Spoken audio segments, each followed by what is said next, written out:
Hello, Mishpacha, it's Courtney, America's Jewish mother. Welcome back to my channel. I am here today to discuss a list of books that I would like to reread at some point in the future. Now, I saw a video from Kay the Reader, and I will link this video of hers down below. A couple of weeks ago, I think already, where she talked about books that she wants to reread at some point and kind of challenged us to construct our own list of books we'd like to reread, just because, you know, these are books that aren't going to get as much airtime as some other things on BookTube, like, you know, say classics that people will read or have read-alongs of or whatever, or new releases or things like that.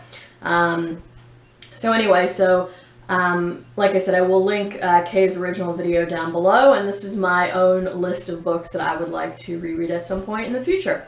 And actually, there are 12 books on this list, and I think because there are 12 books, I might just go ahead and say that I am going to commit in 2022 to having a reread project. Paula at Draw Your Book did this last year.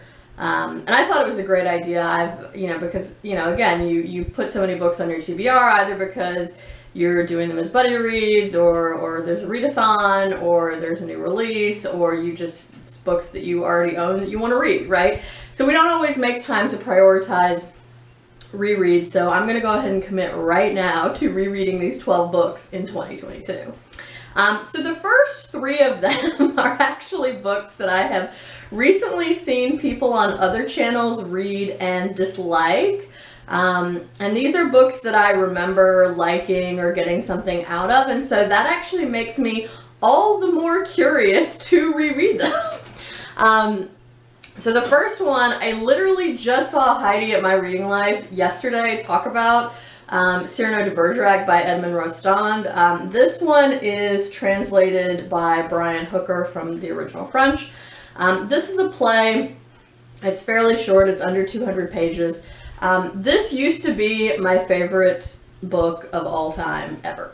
And it's been a number of years since I've reread it. I have read it numerous times in the past. Like, this is not going to be just like my second reread of it or anything. It'll probably be like, I don't even know. Definitely I've read this at least half a dozen times, if not more. But it's been a number of years since I reread it. And yeah, so I just heard Heidi yesterday talk about how she read this and hated it. And I understand why it doesn't necessarily have the ending that you might hope that it would have, but I also feel like it has an ending that's probably more realistic to real life. So yeah. So anyway, I'm going to reread this in 2022, and I'm very excited to see how it holds up for me, because again, this used to be my favorite book of all time. I also have it in French, the original French, but my French is so rusty at this point, I would have to stop and pull out a dictionary, a French-English dictionary every, couple of words to look it up. So I think I will just go with the original, the English translation rather. So this basically tells the story of the title character, Cyrano de Bergerac, who is in a French military regiment, but also has a very poetic soul, and kind of pines for this love that he thinks is not attainable because the woman he loves is very beautiful, and Cyrano is Cyrano has a very large nose. I don't know if you can tell that from the picture on the front, but if anybody's ever seen an adaptation of this, Cyrano will always have a very long nose, and so for this reason he considers himself hideous and thinks that he'll never have love. So anyway, so that's the basic story. So definitely want to reread this in 2022. Another book that I want to reread that I've recently heard people criticize on BookTube is Ralph Ellison's Invisible Man. So it's definitely been over a decade since I originally read this book. I first read it in a graduate seminar, my first semester in graduate school in my master's program, actually, and I got a lot out of it. It's a very lengthy book. It's close to 600 pages, but I remember getting a lot out of it, and I don't know if I got a lot out of it because I read it in a graduate level seminar. That may well be the case, but I am definitely interested in rereading it, especially because I've recently heard both Margaret Pinard and Sean the Book Maniac talk about this, and you know, both of them did not feel particularly enthusiastic about it. I think Margaret did finish it, but I think Sean DNF'd it. So I'm definitely now curious to go back and reread this and see how I would feel about it 10 plus years after the fact. And then the last book that's in my list of things I want to reread because I've heard other people dislike them of late is Jonathan Safran Foer's Everything is Illuminated. This is a book that I remember really liking a lot. The last time I read this was in graduate school, probably around, like, I'm going to say like 2013, 2014 maybe. So it's definitely been quite a few years at this point. But I saw Kelly at Books I'm Not Reading read this in January, and she really disliked it. And again, I remember liking this book a lot, so now I'm all the more curious to go back and reread it and see if it still holds up for me. So, okay, so those are all of the books that I want to reread, that I've heard other people, you know, have not positive to very negative feelings about lately. So on to the other one. So I also want to reread Thomas Hardy's Tess of the D'Urbervilles. And I may actually just go ahead and reread this year because Jen the Librarian is doing a Thomas Hardy read-along where she reads one book of Hardy's every month for, I think it's 14 months or something like that. And this is in, it's coming up. I want to say it's maybe this, she's going to hit this maybe sometime over the summer, or I'm not exactly sure, but I'll link that down below. So anyway, so this is probably Thomas Hardy's most famous work, and it also used to be my all-time favorite book, but it's been a number of years since I've reread it, and I used to reread it every year. So I'm trying to even think when the last time was I reread this. It's probably been over a decade, if I'm honest. So yeah, definitely want to reread this and see if it still holds up for me. Also, I would like to reread Fyodor Dostoyevsky's Crime and Punishment. This is the only... Is this the only Dostoyevsky I've read? No, that's not true. I've read some short stories by Dostoyevsky, but this is, I think, his only full-length novel that I've read. I think that's not a lot. So, but I really loved this when I originally read it, which was in, I want to say maybe 2008 or 9. I have a distinct memory of reading this when I went to visit some friends of mine who, they did go to UNC with me. We were in undergrad together, and so I visited them after graduation, and at that point they lived near Pensacola in Florida. And I have a distinct memory of reading this while I was there visiting them, which had to be in 2008 or 9. So anyway, so I really love this and really want to reread it. This is translated by David McDuff, and it tells the story of Raskolnikov. And I don't know if I can say anything else about it that's not spoilery, so I will not do that. But yeah, I definitely want to reread this. And again, like Invisible Man, Crime and Punishment is on the chunkier side, so this may well take me 2 months to reread in 2022. I would also like to reread, now we're getting into a few books that are on the shorter side, James Joyce's Dubliners. This is a collection of short stories.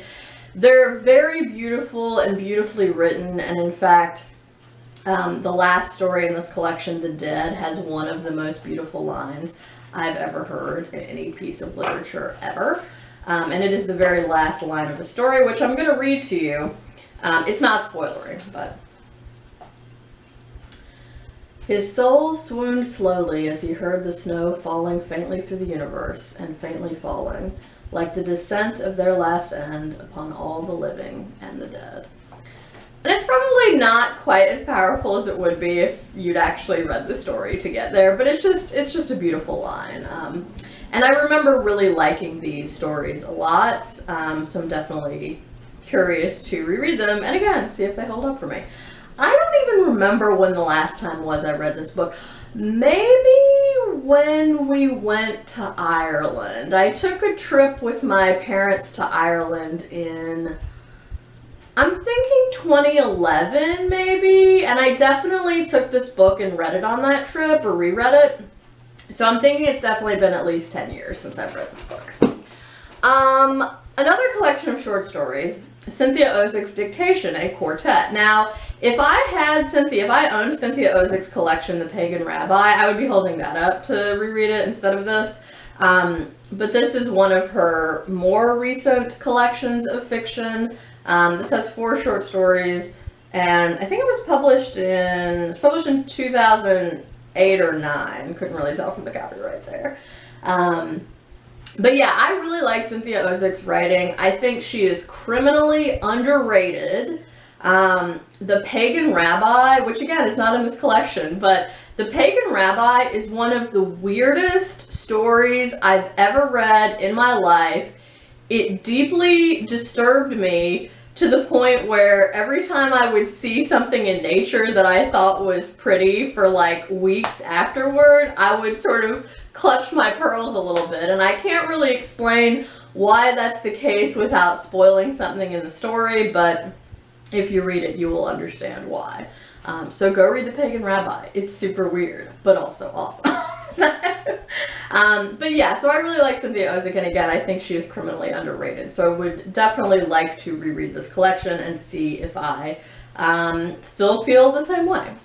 And then another book that I've read that I want to reread is Nathan Englander's For the Relief of Unbearable Urges. So I really like Nathan Englander. This was his debut short story collection, and it was the book that has basically made me follow his career from thereafter. So every time Nathan Englander comes out with a new book, I get it, I read it, and so far none of them unfortunately have held up to the same level as For the Relief of Unbearable Urges, although I do really like his short story collection that I have in my Jewish American bookcase back there called What We Talk About When We Talk About Anne Frank. That's also quite good.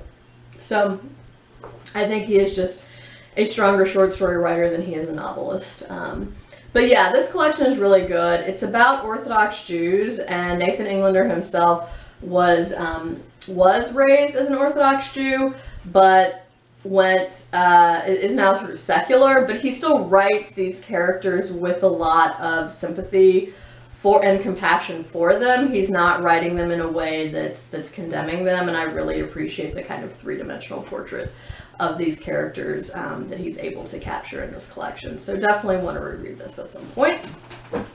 All right, we're nearing the end. So The Bluest I actually just reread in February, as you know, if you've been following my channel. But this is a placeholder because the actual book of hers that I want to reread is at my office and not my office at work and not here. But I've been sort of slowly rereading Toni Morrison's, the books of hers that I particularly have liked and found quite powerful, just kind of accidentally, honestly. So I reread Sula in 2019 because I was going to teach it in African American literature.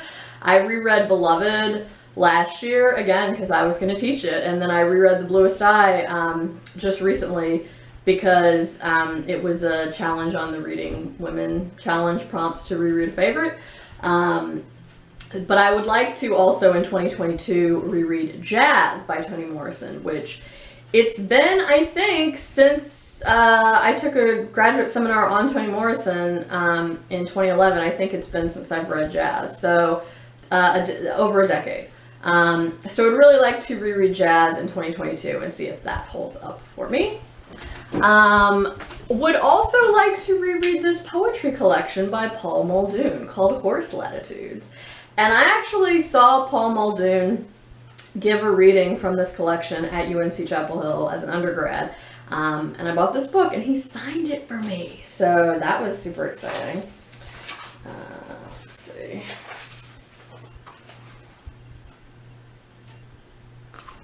So that's probably the most famous person I've ever gotten to sign anything. And I will read you one poem out of here that I particularly like that will maybe give you a kind of sense of the poems in here. This is called Soccer Moms.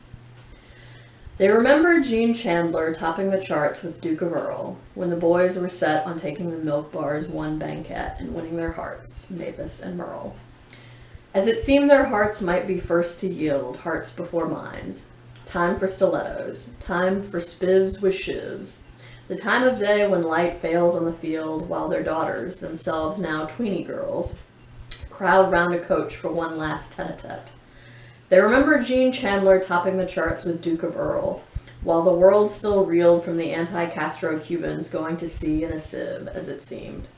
Their hearts might be first to yield, if only after 40 years of one plain, one pearl, on the sweater they've sweated over for a Bay of Pigs bet, and winning their hearts, Mavis and Merle. May now be faintly likelier for a well-heeled schlub to whom they once wouldn't give so much as the time of day. When light fails on the field, a schlubster linesman will unfurl an offside flag that signals some vague threat they remember. Jean Chandler topping the charts with Duke of Earl, for 3 weeks only in 1962, might have taught them to shield themselves against the lives their daughters briefly relive, as it seemed their hearts might be the first to yield to this free kick that forever curls past the goal mouth, a ball at once winging into the back of the net and winning their hearts, Mavis and Merle, hanker for a time when it was not yet revealed, failures no less literal than figurative, the time of day when light fails on the field, and gives back a sky more muddy than mother of pearl. So it's with a deepening sense of regret they remember Jean Chandler topping the charts with Duke of Earl, and winning their hearts, Mavis and Merle. So you can see, hopefully from that he does a lot with rhyming and repetition of lines and things like that, and that's the case in a lot of the poems in this collection. But yeah, it's been a really long time since I've reread this, so definitely want to reread this in 2022. Would also like to reread, and this is a book that I might get to this year, The White Tiger by Aravind Adiga, which, again, it's been over a decade since I originally read this book, and I think I read it in, I'm thinking 2009 or 10. I read it in one sitting on a long flight cross-country from Raleigh to Seattle to visit a friend of mine. And I found it so compelling, I could not put it down. So I read the whole book in one sitting.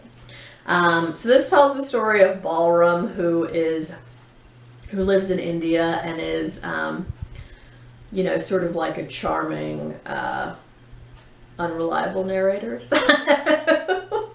But he's charming, like he does bad stuff, but you kind of can't help but want to know what's going to happen to him. So yeah, definitely want to reread this, and I might reread it with Raina of Rainier Books sometime later this year, so we'll see.